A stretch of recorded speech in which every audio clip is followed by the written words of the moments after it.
Hi, everyone, and thanks again for joining me for another edition of Sean's Stuff. I hope everybody's been doing well lately and having lots of fun and getting their collecting goals accomplished. I just wanted to kind of change gears a little bit tonight and show off another aspect of my collecting, which is comic books and superheroes.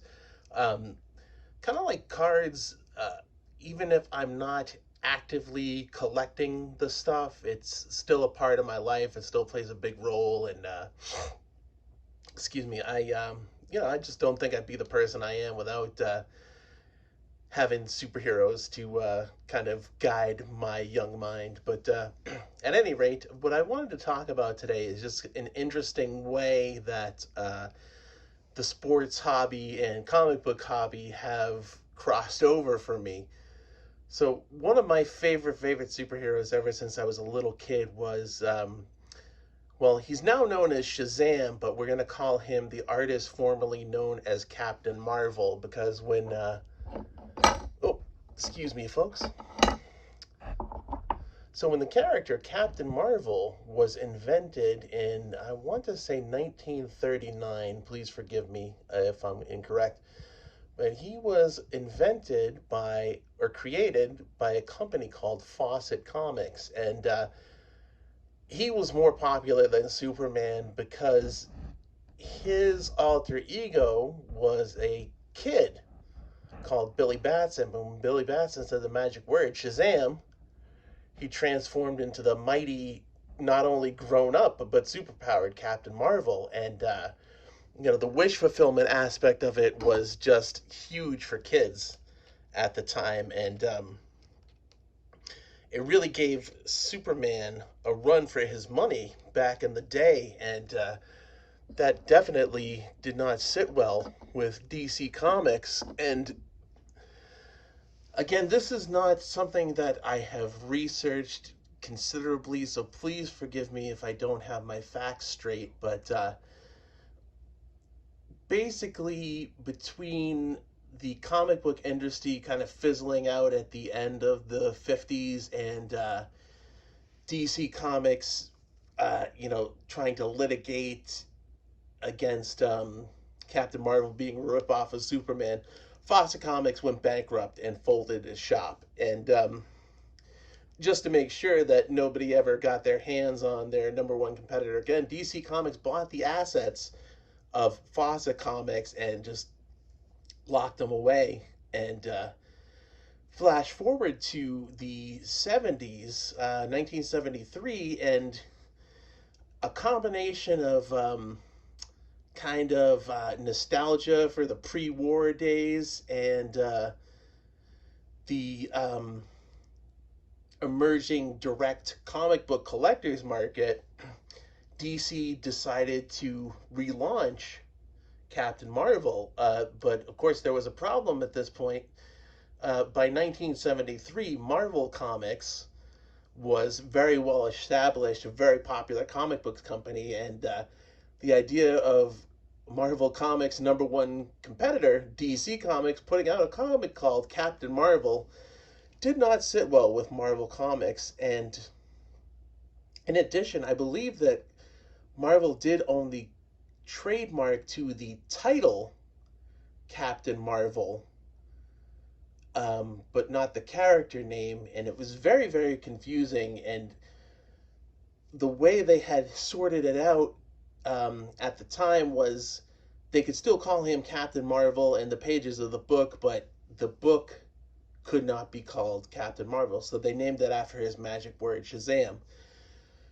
Um, Again, just through the way things have worked out over the years, and probably more than a little litigation, Shazam is now the official name of the character who was formerly known as Captain Marvel. But that's okay. It's still a great character, still one of my favorites. And what this ties into was at the height of Captain Marvel's popularity, they also wanted to cash in at the emerging teen sidekick craze of the time And Captain Marvel was able to find a young man who embodied the spirit of the wizard and the gods who empowered him to fight evil. And this young man became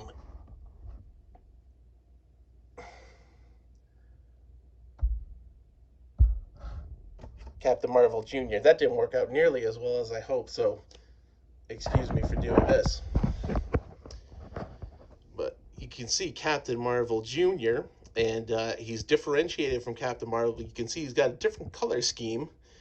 And rather than becoming an adult, when he says the magic word, he still becomes he's still a teenager, but he has all the powers of Shazam. But this is where it gets really fun and interesting for me. And excuse my messy area, I apologize.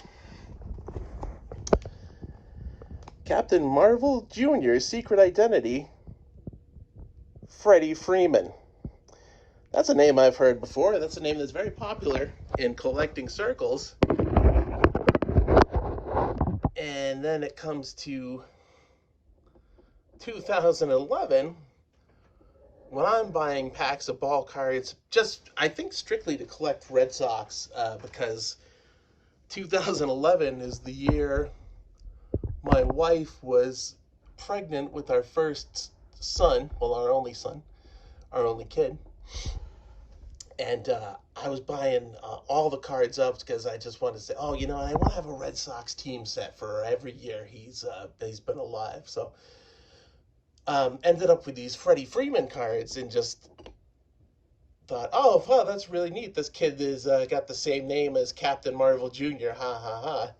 Not knowing that, you know what, Freddie Freeman actually turned out to be a pretty decent ball player. And, just at the time I got these in 2011, they pretty much went from the pack to the 9-pocket page, and, digging out old stuff as I'm, recommitting myself or re-entering this card collecting journey. I just thought it was a fun coincidence, and it's stuff like that that I really dig and enjoy, is like the coincidences and just little things in life that make you think maybe there's something deeper to all this. But at any rate, I did want to show off one last thing: Black Adam cover. Black Adam, of course, is Shazam's ultimate arch nemesis, and you can tell that he is because he wears a Shazam costume, except it's black and gold rather than white and red. So I think that also is the early seeds of my love for parallels and image variations. But anyway, I digress. I hope you guys had some enjoyment out of this video, even if it was me rambling about comic books and baseball cards. Again, everybody who's tuned in, commented, texted, emailed, said a nice word, thank you so much. I'm having a lot of fun with this, and please sound off in the comments what you like, what you want to see, and any suggestions. And again, hit me up, say hey, and we'll talk, and it'll be good. All right, good. Have a nice night, everybody.